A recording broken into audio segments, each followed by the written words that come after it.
हर कहानी का एक किरदार होता है, हर किरदार की एक नीयत। आज हम उस किरदार की बात करेंगे जिसने अपना मंच खुद चुना, या शायद उसे लगा कि उसने चुना है।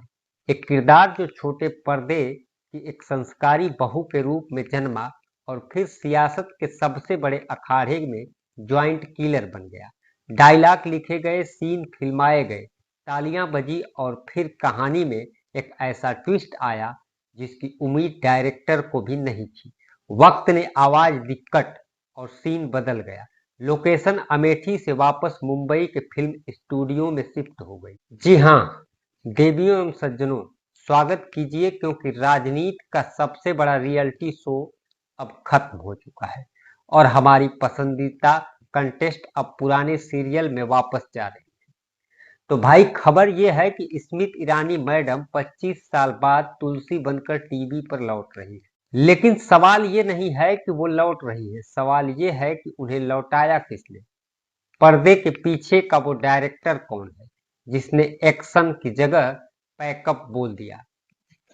नमस्कार, स्वागत है द पब्लिक एक्सप्रेस के डिजिटल प्लेटफॉर्म पर। मैं हूं जितेंद्र यादव।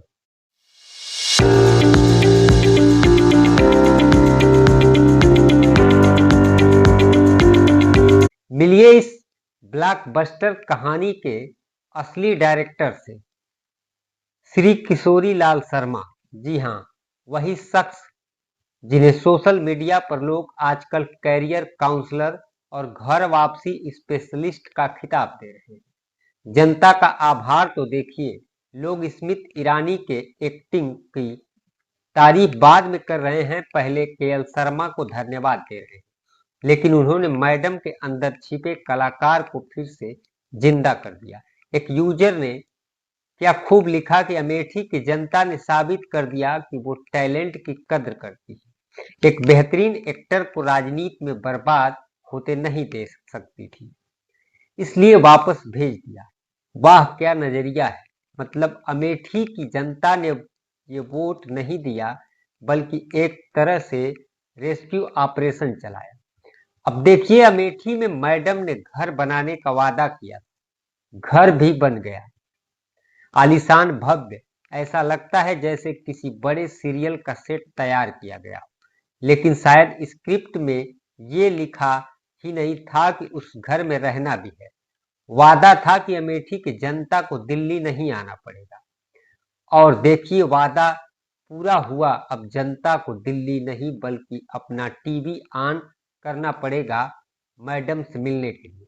इसे कहते हैं डिजिटल गवर्नेंस। और ये पार्ट टाइम राजनीति का कॉन्सेप्ट भी कमाल का है।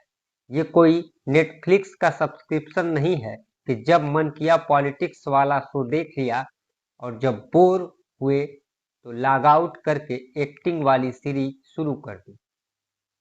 सनी देओल जी को देखिए, 2.5 किलो का हाथ संसद में अटेंडेंस रजिस्टर पर भी भारी पड़ गया। हेमा मालिनी जी जो मथुरा की गलियों से ज्यादा टीवी एड्स में नजर आती है। और अब इसी लीग में स्मृति ईरानी की घर वापसी हो गई। जनता वोट देती तो 5 साल सेवा के लिए, और नेता उसे 5 साल का गेस्ट अपीयरेंस समझ लेते। याद है आपको ये सीन? सोनिया गांधी माफी मांगो, क्या परफॉर्मेंस थी, क्या एनर्जी थी। आज लगता है कि वो 2024 के चुनाव का नहीं, बल्कि क्योंकि सास भी कभी बहू थी के रिबूट का ऑडिशन था। और कहना पड़ेगा कि ऑडिशन इतना दमदार था कि एकता कपूर ने तुरंत साइन कर लिया। तो दोस्तों, कहानी का सार ये है, रिश्तों के रूप तो बदलते ही हैं, लेकिन यहाँ तो किरदार का प्रोफेशन ही बदल गया। जो बहू कभी सास बनी, वो नेता बनकर फिर से बहू बनने जा रही। एक पूरा सर्किल पूरा हो गया। अब आपसे 2 सवाल है। क्या एक सांसद का चुनाव हारते ही अपने क्षेत्र को छोड़कर एक्टिंग में लौट जाना जनता के भरोसे के साथ धोखा है, या एक प्रैक्टिकल कैरियर मूव? और दूसरा सबसे जरूरी सवाल, इस पूरी कहानी का असली मैन ऑफ द मैच कौन? स्मित ईरानी जिन्हें एक नया मौका मिला, या किशोरी लाल शर्मा जिन्होंने ये मौका दिलवाया? अपनी राय नीचे कमेंट में लिख करके जरूर बताइए। नमस्कार।